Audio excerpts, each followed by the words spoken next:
The Tamer is repulsive. Level 11. Misunderstandings cause chaos. It had been a month since Vale had been put under what effectively amounted to house arrest. Not once since he had arrived in the twisted palace that Chu called home had he been allowed beyond a few certain rooms, all of which were linked together. He had at first preoccupied himself with trying to exercise, but after Chu had forced him to stop due to his scent carrying outside, he had become beyond bored. He had no way to entertain himself, and he was almost certain that his imprisonment was meant to be a form of retaliation from Chu due to his outburst about the little rat girl. Given no other recourse, Vale did the only thing he could do in the situation. He escaped. There was no tracking device or spell placed on him that he was aware of, and with an item granted to everyone in the game who visited every nation capital, he was able to teleport himself out of his confinement. All he needed to do was select a destination and activate the item, and he could escape even from the harshest raids. Vale was unsure whether the item would even work, but he was running out of ways to keep himself from dying of boredom. Let's see. The human kingdoms are out, for obvious reasons. The elves can see through my mask, or at least they could in the game. The Warren would be able to find me out due to my smell, so I guess I have to go to a dwarven nation and make my way to the surface from there. Unfortunately, the item in question had a severe limit to its effective range, and thus you had to be within a certain distance from another nation for it to work at all. Thankfully, Vale was just in the range of a new kingdom that he could go to, a dwarven nation called the Ironheart Kingdom. Donning his mask and a special outfit designed to counteract his skill, Vale activated his item and the countdown began. Chu was in the middle of a council meeting with the other 4 members of the Five Claw Paw. She had been wanting to get the current topic of debate out of the way ever since Vale had been secured, but only now was there time to deal with the issue. Between the suddenness of Vale's appearance, the incident that resulted in his death, the process that resulted in his resurrection, their triumphant return to Verminblight, and the outburst Vale had released regarding her merciful killing of a single being, Chu had been swamped. Now, however, there was time. Not a lot of it, but there was still time. The 5 were getting anxious, and they wanted to solve the issue at hand as quickly as possible so they could enact the plan they had all unanimously agreed upon. All in favor of having a statue built in honor of our husband king alongside our own, raise your paw. As you would have expected, all 5 members of the council raised their paw. Good, then the motion has passed. Chu rose from her seat, followed by the other 4. Now then, shall we get back to the business we were going to conduct before the dwarves so rudely interrupted us? The other 4 nodded in unison, their tails twitching in anticipation of what was to come. They had been forced to wait a month for this moment, and now that Vale had been fed a strict diet to reinforce his stamina and virility, there was no better time than the present.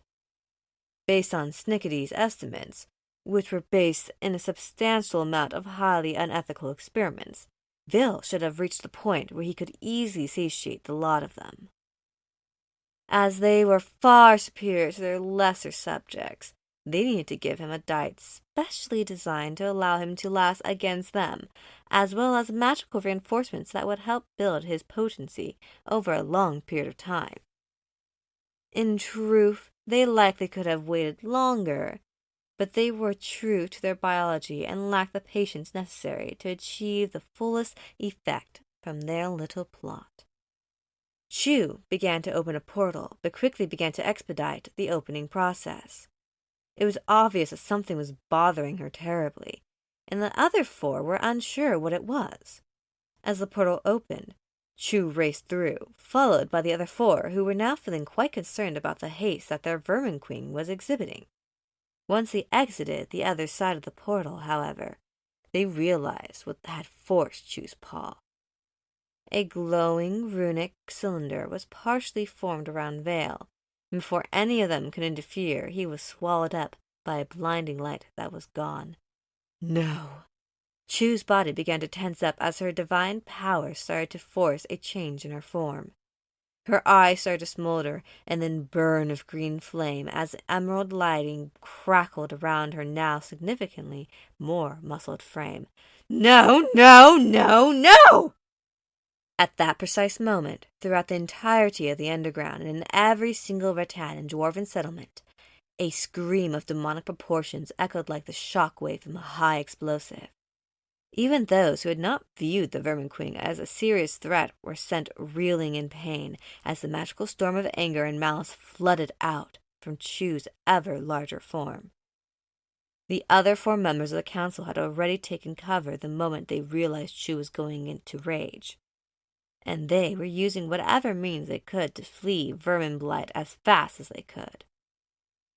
The entire population of the city itself and those in the immediate area around emptied themselves of occupants as the rage of the Vermin Queen sent waves of terror throughout the realm.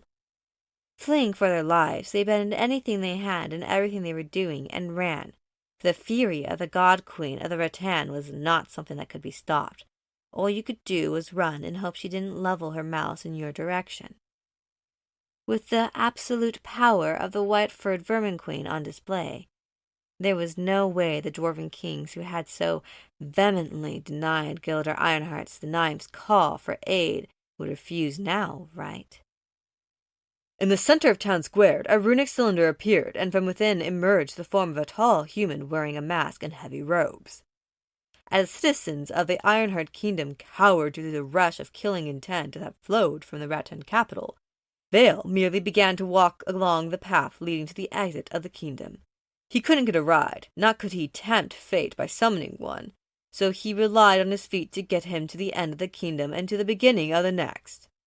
Completely unaware of the fact that he had just directed the entire force of both the Rattan and dwarves upon a single place, Vale continued to walk without a care in the world as he attempted to get a place that would let him reach the surface and escape from the lecherous Rattan females that had imprisoned him.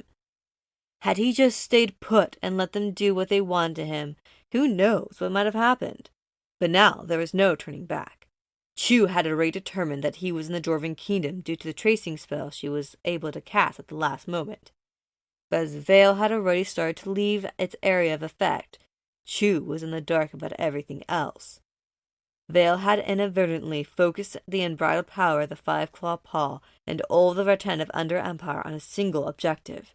They would destroy the dwarves and get back the Vermin King, and may the gods help whomever or whatever stood in the way.